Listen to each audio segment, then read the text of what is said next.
Rajab, keutamaan yang pertama akan mempercepat anugerah Allah untuk mengampuni dosa-dosa yang pernah berjalan selama hidup kita. Maka isi bulan ini dengan istighfar.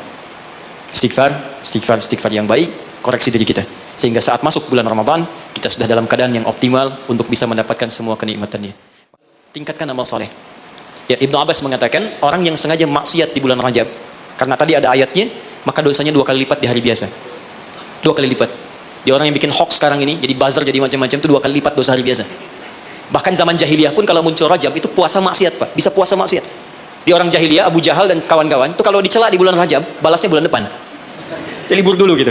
Nah, sekarang orang jahiliyah aja takut bermaksiat di bulan Rajab. Maka bagaimana dengan kita yang masuk dalam nilai-nilai kebaikan? Ya, 2 itu. Sama persis dengan orang yang berbuat baik, pahalanya 2 kali lipat di hari biasa. Itu nasnya ada tersambung pada Ibnu Abbas radhiyallahu taala anhuma. Dari sini Nabi menganjurkan kita kemudian mengistimewakan bulan ini dengan meningkatkan amal saleh. Ada satu amalan yang kalau Anda kerjakan bisa menggabungkan keseluruhan yang tadi.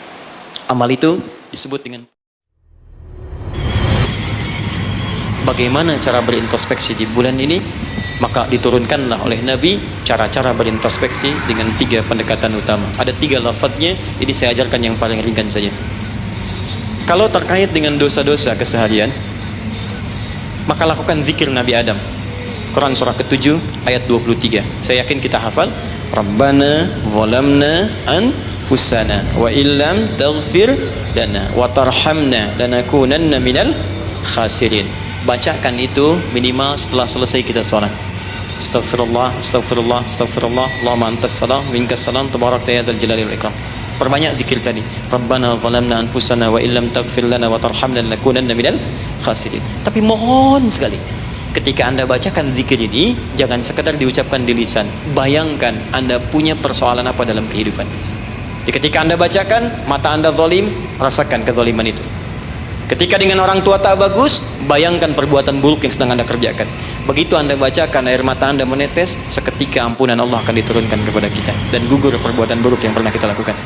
Perhatikan rahmat Allah diturunkan. Diturunkanlah waktu-waktu yang istimewa, tempat-tempat yang istimewa, ada waktu, ada tempat, ada momentum yang istimewa yang diturunkan oleh Allah untuk mewujudkan harapan yang kita inginkan itu. Dengan turunnya waktu itu bisa menutup di antara keutamaannya dosa-dosa yang pernah dikumpulkan dalam masa kita hidup sampai di momentum yang kita rasakan. Jadi kalau kita kumpulkan dosanya cukup banyak, kita kerjakan amalan di waktu yang spesial itu, maka seketika dosa bisa digugurkan oleh Allah Subhanahu wa taala. Ada sifatnya waktu, ada tempat, ada peristiwa atau momentum. Di antara waktu yang mulia itu, yang saat Anda kerjakan amalannya bisa menggugurkan dosa, bahkan bisa merubah perilaku kita jadi lebih baik, adalah bulan Rajab. Saya ulangi, adalah bulan Rajab. Saking pentingnya bulan Rajab ini, Allah sampai menurunkan satu ayat untuk menyandingkan keutamaannya dengan bulan-bulan haram yang lain, serta Nabi sampai meminta kita untuk meningkatkan ibadah, dan bukan sekedar meminta, tapi Nabi sendiri meningkatkan ibadah di bulan ini sebagai pembuka kebaikan di bulan-bulan yang lainnya. Apa di antara keutamaannya? Ini yang coba saya urutkan dalam sisa waktu 10 menit ke depan. Dan apa yang bisa kita raih ketika kita mengerjakan itu? Satu, Rajab adalah pembuka semua bulan kebaikan. Saya tanya sebentar. Di antara sekian bulan, 1 tahun 12 bulan itu, ada bulan yang paling baik, namanya bulan apa? Ramadan. Situ ada puasa. Setelah itu ada apa? Yang kita dapat Idul Fitri di situ? Syawal, bahkan ada puasa. Apa lagi? Dzulhijjah, ya, ada Idul Adha di situ, Dzulhijjah.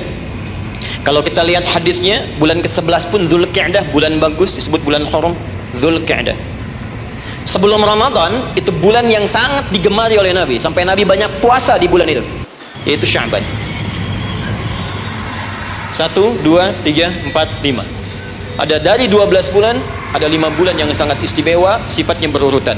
Sya'ban 8, 9 Ramadan, 10 Syawal, Dzulqa'dah yang ke-11, Dzulhijjah yang ke-12. Pembukanya, pintunya Rajab. Nggak mungkin bisa ke Sya'ban kecuali masuk Rajab dulu. Nggak mungkin dapat Ramadan kecuali Rajab dulu. Karena itulah Nabi bahkan pernah mengatakan dalam beberapa kesempatan, diteruskan sampai kepada kita, hati-hati, amalan-amalan ini Bahkan ada ulama yang mengatakan, kalaupun kita nggak dapat Ramadan, minimal Rajabnya dapat. Karena itu pintunya. Dan kita nggak tahu. Tadi saya mau ke sini Pak, di jalan itu, saya dengar informasi, ada orang yang sudah pesan tiket dan paket lengkap untuk umrah di bulan Ramadan. Ya, jadi jauh-jauh hari pesan karena tahu akan padat situasinya. Dan tahu apa yang terjadi? Ternyata harap-harap ingin ke Ramadan, masuk bulan Rajab, wafat semua orang itu. Semuanya. Ini sangat menarik ini. Baru tadi saya di jalan, ya dapat informasi, ada seorang syekh dari Timur Tengah dia ceramah, ada sekelompok orang berharap-harap dapat kemudian berangkat di Ramadan, tiba-tiba wafat dia di bulan Rajab. Sampai ulama ini mengatakan, kalau tak dapat Ramadannya, karena kita nggak tahu kapan pulang, minimal Rajabnya. Maka apa yang kita lakukan di bulan Rajab ini seperti Nabi pernah contohkan kepada kita. Maka mulai dengan kalimat yang pertama, turun Quran surah 9 ayat ke-36. Saking pentingnya bulan ini, ada ulama mengatakan karena bulannya penting dan istimewa, maka setiap muslim mesti mengetahui keistimewaannya. Saya khawatir begitu bulan ini berhenti, kita kehilangan keistimewaannya. Maka keutamaan yang pertama ada di Quran surah ke-9 ayat ke-36. Saya agak cepat. Inna iddatash syuhuri 'indallahi 12 syahran fi kitabillah. Kata Allah, jumlah bilangan bulan setahun ada 12. Yauma khalaqas samawati wal ard. Sejak diciptakan langit dan bumi aku telah tetapkan setahun 12 bulan. Minha arba'atun hurum. Dari 12 itu ada 4 yang spesial. Disebut bulan hurum. Ingat teman-teman, ada haram, ada muharram, ada al-muharram, ada muhrim, ada mahram, ada hurum. Itu beda. Haram, hukum. Larangan mengerjakan sesuatu. Apa hukumnya mabuk? Haram. Ingat, apa hukumnya mencuri? Haram. Hukumnya korupsi? Haram. Karena itu orang beriman gak mungkin korupsi. Awas, hati-hati. Awas, pegawai Pertamina yang beriman gak mungkin mencuri, gak mungkin nyogok, gak mungkin korupsi. Hati-hati, haram. Perbuatannya disebut muharram. Mabuk itu muharram, hukumnya haram. Jelas? Kalau kita ingin meninggalkan yang dilarang itu, yang haram-haram, tambahkan hamzah di depannya, harakatnya menggunakan ahrama. Sifatnya disebut ihram. Karena itu kalau Anda sudah mengenakan kain ihram, ada ajaran hikmah di situ, falsafahnya. Kalau sudah pakai kain ihram, maka tinggalkan semua larangan-larangan. Nggak boleh potong kuku, nggak boleh merusak tanaman, nggak boleh tepuk nyamuk seharga kambing. Anda tepuk, bayar damnya seharga kambing. Ihram. Itu latihan. Maksudnya pulang umroh, pulang haji sudah terbiasa meninggalkan yang haram. Jangan pulang umroh korupsinya lebih gede misalnya. Ya. Jangan kurang umroh dosanya lebih banyak. Ya, seperti masuk pom bensin, masuk Pertamina, dimulai dari 0 ya. No, kosong lagi. Hilangkan. 1, 2, 3, kosong. Pelakunya disebut muhrim. Kalau dia punya kakak, punya adik yang tidak diperkenankan menikah di antara keduanya, maka disebut mahram namanya. Kalau Anda kumpulkan semua itu, latihan meninggalkan yang haram, terbiasa mengerjakan yang halal, menjauhi yang dilarang, maka disatukan menjadi jamak, bentuknya disebut hurum namanya. Ada 4 bulan disebut bulan hurum, 3 berurutan kata Nabi, 1 terpisah. Yang 3 itu Dzulqa'dah 11, Dzulhijjah 12, Al-Muharram bulan pertama, yang keempat namanya Rajab. Dan kita sekarang ada di bulan ini. Siapa yang masih ingat sekarang tanggal berapa? Sekarang tanggal 17 Rajab 1441 Hijrah. Kita sekarang ada di bulan spesial ini. Amalan pertama apa yang harus kita kerjakan di bulan ini? Teruskan ayatnya, dzalikad dinul qayyim fala tadhlimu fihinna anfusakum. Orang yang agamanya benar, yang Islamnya baik kata Allah, maka dia akan memanfaatkan Rajab dengan mengerjakan amalan yang pertama. Apa itu? Fala tadhlimu fihinna anfusakum. Mulai banyak evaluasi diri supaya tidak berbuat zalim, minimal berlatih di bulan ini. Amalan pertama, introspeksi diri.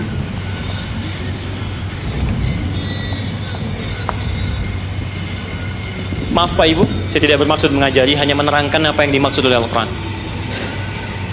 Zalim, fala tazlimu, jangan zalim. Zalim itu menempatkan sesuatu bukan pada tempatnya. Ada gelas, ada gayung. Gelas untuk nampung air minum, gayung nampung air mandi. Anda minum pakai gayung, mandi pakai gelas. Zalim namanya. Nah sekarang, anfus jamak dari nafas tubuh kita. Ya ini anfus itu jamak dari nafas nih kita, dari ujung kepala sampai ujung kaki. Setiap tubuh ini sudah diterangkan oleh Allah fungsinya. Misal, mata fungsinya melihat yang baik. Quran surah ke-24 ayat 30. 31 untuk perempuan. Lisan untuk bicara yang baik-baik. Quran surah 49 ayat 11 sampai 12. Sampai kaki, sampai ke ujung kaki, melangkah pada yang baik. Quran surah misal ke-25 ayat 69. Ya, baik, semuanya sudah diatur dari ujung kepala sampai ujung kaki. Kalau Anda gunakan setiap anggota tubuh di luar hal yang Allah telah tetapkan, berarti zalim sifatnya. Contoh, mata tadi melihat yang baik-baik, sekarang mata dipakai melihat yang tidak baik, berarti mata berbuat zalim dalam kehidupan. Saya tanya sampai dengan siang hari ini, berapa kali mata digunakan untuk melihat yang tak baik?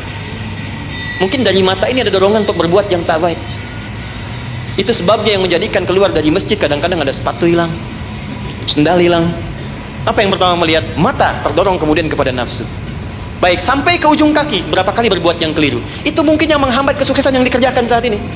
Karena lisan dengan teman jadi nggak akrab, karena pendengaran yang keliru muncul fitnah, karena melangkah pada yang tidak benar muncul hal yang menjadikan perselisihan. Berapa banyak yang kita harus evaluasi? Maka yang pertama, ini masih ada waktu?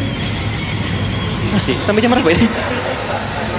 Ini Pananang kalau rakyatnya sudah begini nggak ada pilihan ya. Baik, tahan baik-baik. Ini terakhir bagiannya. Maka kalau kita sadar ada yang berbuat yang tidak baik, maka saya berikan gambaran singkat bagaimana cara memperbaikinya. Sekarang lihat sini. Teman-teman masih ingat nggak pemilik rezeki siapa? Allah. Yang punya kedudukan siapa? Allah. Yang punya kebijakan siapa? Allah. Sekarang kita bekerja kan supaya Allah kasih pada kita kan? Nah, sekarang kata Allah, kerjakan ini, jangan lakukan ini. Lalu Anda mengerjakan yang dilarang oleh Allah dan berharap mendapatkan apa yang akan diberikan oleh Allah, maka mustahil. Sekarang nggak usah bicara tentang Allah lah. Anda ingin dapat sesuatu, tapi dengan orangnya punya hubungan buruk, kan mustahil bisa dapat yang diinginkan. Anda mau datang ke si B, tapi Anda tidak punya hubungan baik dengan si B. Apa yang tidak diinginkan si B, Anda kerjakan, mustahil Anda dapatkan. Nah, sekarang karena itu Nabi ilustrasikan begini. Kalau ada orang yang dalam hidupnya sering menyalahi perintah Allah dalam kehidupan, bukan hanya hablum minallah, tapi juga hablum minan nas. Karena hukum kehidupan dunia nanti diikat oleh hukum dunia. Akhirat diikat dengan kaidah akhirat. Jadi kalau Anda ingin kaya, ya Allah, kaya itu dunia. Maka hukum dunia diturunkan. Kerja itu hukum dunia. Jujur hukum dunia. Maaf, punya attitude yang baik hukum dunia. Membangun hubungan baik dengan sesama pun hukum dunia. Maka dari itu, maaf, sekalipun Anda punya hubungan yang tidak baik, bukan dengan muslim, dengan non muslim misalnya punya perilaku buruk yang tidak diperkenankan oleh syariat. Anda bohong pada non muslim, Anda misalnya zalim pada non muslim, berlaku juga, jangan harap karir Anda sukses. Sama persis. Ya, sekarang perhatikan baik-baik. Kalau ada orang berbuat maksiat kepada Allah, melanggar dua ketentuan tadi, maka kata Nabi, naqtah sauda, diberikanlah kemudian di atas katup hatinya noda-noda hitam. Semakin banyak dikumpulkan, semakin menutup seperti ini. Kalau sudah menutup begini, banyak maksiatnya, banyak salahnya, banyak kurangnya, bukan hanya pada Allah tapi juga hubungan dengan manusia, maka anna yustajabu lidzanik. Bukan Allah nggak mau kabulkan doanya, tapi mental setiap diminta. Perhatikan. Masuk minta, diturunkan, balik, diturunkan, balik, diturunkan, balik. Setiap dimintakan. Nabi pernah mengisahkan seorang thumma dzakara rajulan yutilus safara asy'atha aghbara. Ada orang datang berkelana pengen berdoa kepada Allah menempuh perjalanan panjang. Doa yang dikerjakan saat perjalanan panjang cepat dikabulkan 2 kali lipat dari yang biasa. Kemudian menyebut nama Allah al-asmaul husna. Doa yang dibuka dengan al-asmaul husna cepat dikabulkan. Yang ketiga dia mengangkat tangan. Doa yang dilakukan dengan mengangkat tangan cepat dikabulkan dibandingkan dengan yang diam. 3 amalan dia kerjakan 6 kali seharusnya lebih cepat dikabulkan. Tapi apa komentar Nabi pada saat itu? Anna yustajabu lidzalik. Bagaimana doanya bisa dikabulkan? Jadi begitu dia minta dengan keadaan itu, mental lagi. Apa penyebabnya? Maaf, mat'amu haram. Karena dia cari kerja dengan cara yang haram. Mashrabu haram, minumannya haram. Malbasu haram, pakaiannya haram. Wa ghudhiya biharamin, dan perilakunya haram. Ya, tidak cukup kita bisa mendapatkan kelancaran dalam usaha dengan sekedar sholat. Sholat memberikan keberkahan, kemudahan, kelancaran. Kalau hubungan dengan manusianya buruk, juga sama akan menghambat. Dengan ibu Anda kurang baik, dengan ayah Anda kurang baik, dengan istri, dengan suami kurang baik, itu mungkin bisa menghambat kepada karir pekerjaan Anda. Apalagi kalaupun ini baik, dengan suami baik, istri baik, tetangga baik, tapi kalau dengan Allah tidak baik, maka ada sesuatu yang tidak mudah kita dapatkan dalam kehidupan. Terakhir, bagaimana cara berintrospeksi di bulan ini? Maka diturunkanlah oleh Nabi cara-cara berintrospeksi dengan 3 pendekatan utama. Ada 3 lafadznya, ini saya ajarkan yang paling ringan saja. Kalau terkait dengan dosa-dosa keseharian, maka lakukan zikir Nabi Adam. Quran surah ke-7 ayat 23. Saya yakin kita hafal. Rabbana zalamna anfusana wa illam taghfir lana wa tarhamna lanakunanna minal khasirin. Bacakan itu minimal setelah selesai kita salat. Astagfirullah, astagfirullah, astagfirullah, Allahumma antas salam, minkas salam, tabarakta ya dzal jalali wal ikram. Perbanyak zikir tadi. Rabbana zalamna anfusana wa illam taghfir lana wa tarhamna lanakunanna minal khasirin. Tapi mohon sekali, ketika Anda bacakan zikir ini, jangan sekedar diucapkan di lisan. Bayangkan Anda punya persoalan apa dalam kehidupan. Jadi ketika Anda bacakan, mata Anda zalim, rasakan kezaliman itu. Ketika dengan orang tua tak bagus, bayangkan perbuatan buruk yang sedang Anda kerjakan. Begitu Anda bacakan, air mata Anda menetes, seketika ampunan Allah akan diturunkan kepada kita dan gugur perbuatan buruk yang pernah kita lakukan.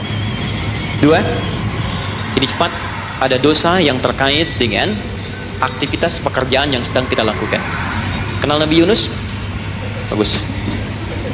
Nabi Yunus itu kan berdakwah, bekerja, beraktivitas. Cuma sayang dalam pekerjaan itu tantangannya begitu tinggi. Nanti ada lain kali kalau ngaji kesini lagi, jangan ngambil yang jauh-jauh ya, yang Anda butuhkan aja. Ya, ini kan teman-teman ada di dunia pekerjaan. Kenapa Anda nggak mengeluarkan fikih bisnis dalam Al-Quran, manajemen misalnya bisnis dalam Al-Quran, tentang pekerjaan itu aja yang dibahas. Itu lebih terasa nanti apa yang kita butuhkan, itu yang kita dapatkan. Ada di Quran cara misalnya memudahkan kita mendapatkan kemudahan dalam pekerjaan. Tantangannya apa saja. Ini yang terjadi kalau Anda bisnis begini. Ini yang mungkin terjadi pada orang. Penyakit ini yang muncul dari riya untuk diri yang meraih kesuksesan, dari yang iri hati, yang dengki, mengobatinya bagaimana? Ada semua. Nah, Nabi Yunus salah satu tipikal yang dicontohkan oleh Allah. Sedang beraktivitas, bekerja, dapat tantangan tidak biasa. Ingat ini ya. Kalau tantangannya begitu tinggi, maka lawannya sepadan. Di balik itu Allah ingin menganugerahkan anugerah yang tidak biasa. Karena ujian berat tidak akan diberikan pada orang kecil. Ya, jadi kalau Pertamina misalnya sedang menghadapi ini sesuatu yang besar, tantangan besar, artinya di balik itu ada anugerah besar yang akan dihadapkan kepada Anda. Karena itu ingat baik-baik. Dalam konteks ini Al-Quran mengatakan hanya orang-orang besar yang bisa melewati itu. Kadang-kadang di situ akan kelihatan orang yang cuma malas numpang kerja saja akan terlihat. Orang yang butuh tantangan dia akan dihadapkan pada kesuksesan. Secara singkat, dakwah diusir, masuk ke kapal sampai dilemparkan ke lautan. Ya, jadi dakwahnya diisengi, diusili sampai yang terakhir puncaknya dilempar ke lautan, masuk dalam perut ikan paus. Saya mau tanya sebentar, kalau masuk perut ikan paus kira-kira pengap atau tidak? Sudah pernah masuk? Pengap, gelap, sulit kan? Baik ya? Nah, gambarannya nonton film Pinocchio kelihatan kan? Nah, sekarang lihat baik-baik. Ketika Nabi Yunus alaihissalam ada dalam perut ikan paus itu, sempat terlintas dengan sifat kemanusiaannya. Kapan saya bisa keluar dari persoalan ini? Kapan Allah tolong saya? Itu fitrah kemanusiaannya. Tapi fitrah kenabiannya, karena beliau maksum, diluruskan oleh Allah. Jangan mengeluh. Ini jalan menuju kesuksesan. Bagian dari kebaikan yang mungkin kamu akan dapatkan. Lakukan zikir ini. Begitu diucapkan zikirnya, dikeluarkanlah dari kesulitan itu. Saya mau tanya sebentar. Tadi masuknya ke perut ikan apa? Ikan paus. Tapi ketika dikeluarkan, bahasa Qurannya bukan saya keluarkan dari perut ikan paus, tapi Allah katakan dengan kalimat yang sangat indah. Di ujungnya ditutup, siapapun yang punya persoalan yang sama seperti Yunus, kalau melakukan zikir yang sama, aku akan bebaskan dari setiap kesulitan aktivitas yang sedang ia lakukan. Buka Quran surah ke-21 ayat 87 sampai 88. Wa dhannuni idh dhahaba mughadiba fa dhanna an lan naqdira alayhi fanada fi dhulumati alla ilaha illa anta subhanaka inni kuntu minadh zalimin fastajabna lahu fanajjaynahu minal gham. Masuk ke perut ikan paus tapi dikeluarkan bahasanya menggunakan gham. Apa itu gham? Gham itu secara singkat awan gelap yang menaungi. Ghammun. Orang Arab menggunakan kalimat gham pada setiap peristiwa yang membuat kita gelap, pengap, lelah, capek. Anda yang ngajukan tender, Anda yang dapat proyek diserobot oleh orang lain, bukankah tiba-tiba merasa lemas?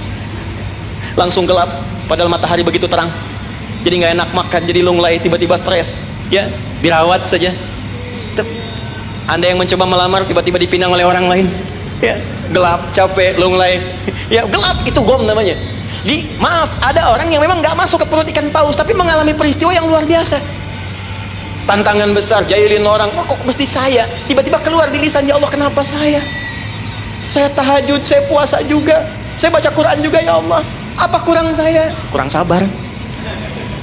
Ya, ternyata kadang-kadang terucap, teman-teman sedang kerja, ya, bebannya begitu tinggi, udah gali-gali, udah tahajud, minyaknya nggak dapet, ya, atau tiba-tiba sudah dibilang nggak dapet, terus diambil orang gitu. Apa yang harus dikerjakan? Itu pernah terjadi. Kata Allah, lakukan zikir Nabi Yunus alaihissalam. Ada yang salah dalam diri kita. Yang ngatur itu Allah. Jangan mengeluh.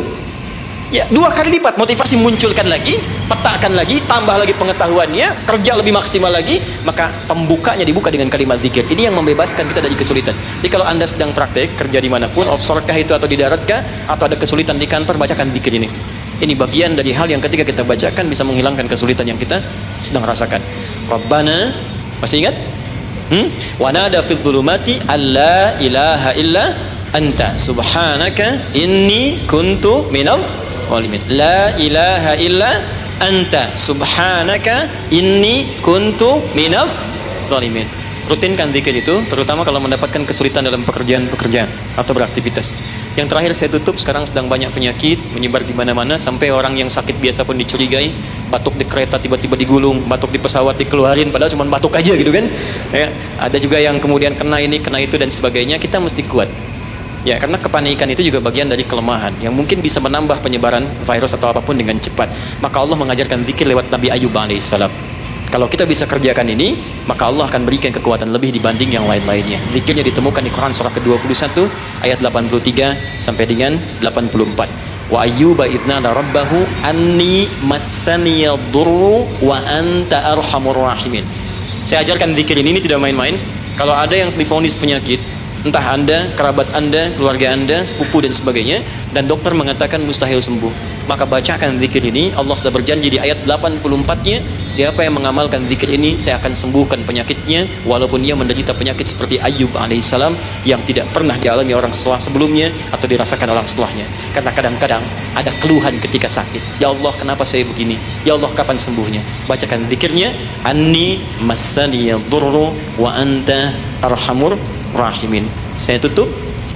Rajab, keutamaan yang pertama, akan mempercepat anugerah Allah untuk mengampuni dosa-dosa yang pernah berjalan selama hidup kita. Maka isi bulan ini dengan istighfar. Istighfar yang baik, koreksi diri kita, sehingga saat masuk bulan Ramadan kita sudah dalam keadaan yang optimal untuk bisa mendapatkan semua kenikmatannya. Maka mohon izin, maaf, pulang dari sini coba cek dulu Pak ya. Ibu di rumah dengan anak-anak mungkin ada masalah, selesaikan. Dengan pasangan hidup, di kantor, jangan sampai itu yang memberatkan Anda ketika pulang kepada Allah Subhanahu wa taala. Ini bagian pesan yang pertama. Yang kedua, tingkatkan amal saleh. Ya, Ibnu Abbas mengatakan orang yang sengaja maksiat di bulan Rajab, karena tadi ada ayatnya, maka dosanya 2 kali lipat di hari biasa. 2 kali lipat. Di orang yang bikin hoax sekarang ini, jadi buzzer, jadi macam-macam, itu 2 kali lipat dosa hari biasa. Bahkan zaman jahiliyah pun kalau muncul Rajab itu puasa maksiat Pak, bisa puasa maksiat. Di orang jahiliyah, Abu Jahal dan kawan-kawan itu kalau dicela di bulan Rajab, balasnya bulan depan. Jadi libur dulu gitu. Nah, sekarang orang jahiliyah aja takut bermaksiat di bulan Rajab. Maka bagaimana dengan kita yang masuk dalam nilai-nilai kebaikan? Ya, 2 itu. Sama persis dengan orang yang berbuat baik, pahalanya 2 kali lipat di hari biasa. Itu nasnya ada tersambung pada Ibnu Abbas radhiyallahu taala anhuma. Dari sini Nabi menganjurkan kita kemudian mengistimewakan bulan ini dengan meningkatkan amal soleh. Saya tutup, ada satu amalan yang kalau Anda kerjakan bisa menggabungkan keseluruhan yang tadi. Amal itu disebut dengan puasa namanya. Saya ulang, amal itu disebut dengan puasa. Sebab orang puasa akan otomatis meningkatkan amal soleh yang lain. Orang puasa, sholat sunnah dikejar, jangankan yang fardu. Anda nggak puasa, belum tentu sholat sunnah. Tapi kalau sedang puasa, jangankan fardu, ketinggalan sunnah Anda bisa gelisah. Lihat Ramadan, ibu-ibu berani naruh sajadah bertarung saat maghrib, bukan untuk isya, untuk tarawih. Himpan sajadah saat paling depan tuh. Ya, padahal tarawih hukumnya sunnah kan? Nah, jadi sunnah itu dikejar, gak ada yang minta dicari-cari. Anda Ramadan cari yatim fakir macam. Kenapa? Sedang puasa. Yang kedua, puasa bisa menghambat maksiat. Gak ada orang demi Allah saya katakan, koruptor kalau puasa, gak korupsi dulu. Ya, pencuri gak nyuri dulu. Puasa, karena psikologi orang puasa gak mau berbuat maksiat, takut batal puasanya. Orang pemarah pun semarah-marahnya sedang puasa bisa berhenti marah. Buka jam 6 kurang 5 diprovokasi, dia diam aja. Istrinya nanya, papa nggak marah? Ntar habis buka. Gak tahan. Nah, jadi tolong hidupkan bulan ini. Yuk kita mulai. Jangan, coba dulu pelan-pelan ya. Jangan langsung tinggi-tinggi ya. Sehari dulu puasa. Sekarang Kamis, tunggu Senin. Karena kalau orang banyak puasa, kita puasanya akan lebih ringan. Ya, nanti kalau sudah Senin, istirahat dulu. Kamis puasa lagi. Ya, supaya terbiasa, nanti saat Ramadan kita sudah lebih sempurna. Tapi hati-hati, karena bulan ini istimewa. Dulu banyak orang abai tentang bulan ini, sehingga ada orang-orang yang tidak mengerti, berbuatlah dengan membuat hadis-hadis palsu. Ya, siapa yang puasa sehari bulan Rajab akan dapat begini. Siapa yang sholat pertama bulan Rajab diampuni semua dosanya. Pernah dengar hadis itu? Hadis itu palsu. Bahkan saking palsunya, di kitab hadis palsu pun tidak ditemukan. Saking palsunya. Tapi ada salah persepsi di masyarakat. Apa salah persepsinya? Dikira Rajab nggak ada keutamaannya karena yang diketengahkan hadis palsu. Akhirnya orang malas puasa, orang malas sholat malam. Padahal yang sahih ada. Jadi kalau ada yang sahih, kenapa menggunakan yang palsu? Jadi kalau Anda ingin sholat malam, sholat saja. Tahajud namanya. Silakan tahajud, perbanyak malam, tingkatkan ketaatan. Siangnya silakan puasa, gunakan yang sahihnya. Mudah-mudahan dosa kita diampuni oleh Allah Subhanahu wa taala. Tidak cukup dengan amin, ya koreksi diri dulu, kemudian perbaiki. Dan terakhir saya ingin berdoa untuk kita semua. Mudah-mudahan doa kita dikabulkan oleh Allah, dimudahkan pekerjaan kita. Sebelum kita berdoa, saya ingin memberikan pesan. Bangsa kita bangsa besar. Negara kita negara hebat. Sumber daya kita banyak. Banyak yang ingin mendapatkan Indonesia, bahkan ingin lahir di Indonesia. Dan kita beruntung berada di sini. Maka saya ingin mengajak kepada teman-teman semuanya, ayo makmurkan negeri kita. Cintai negara kita, cintai bangsa kita. Saya pun selalu mengatakan keluar dimanapun saya pergi, dunia-dunia yang saya kunjungi, saya katakan saya sangat mencintai negara saya, bangsa saya, dan saya ajak teman-teman di luar untuk kembali bangun bangsa kita. Dan sekarang yang dibutuhkan oleh bangsa kita adalah orang-orang baik. Yang pintar sudah banyak, tapi tidak cukup mengangkat kehebatan negeri kita dengan pintar saja. Maka saya berpesan pada Anda semua, diri saya pribadi, jadi orang baik, jadi karyawan yang baik, jadi abdi masyarakat yang baik, dan jadi hamba yang baik. Insya Allah dengan menjadi baik, suami baik, istri baik, pekerja baik, cukup dengan kebaikan itu akan mendatangkan rahmat dan keberkahan bagi kita semua, insya Allah. Mari kita mulai dengan doa. Mudah-mudahan doa ini menjadi awal untuk melangkah pada lebih baik di hadapan Allah Subhanahu wa taala. Allahumma taqabbal minna innaka antas sami'ul alim wa tub 'alaina innaka antat tawwabur rahim. Allahumma 'allimna ma yanfa'una. Allahumma 'allimna ma jahilna. Ya Allah, mohon ajarkan pada kami pengetahuan yang baik yang mengentaskan ketidaktahuan kami.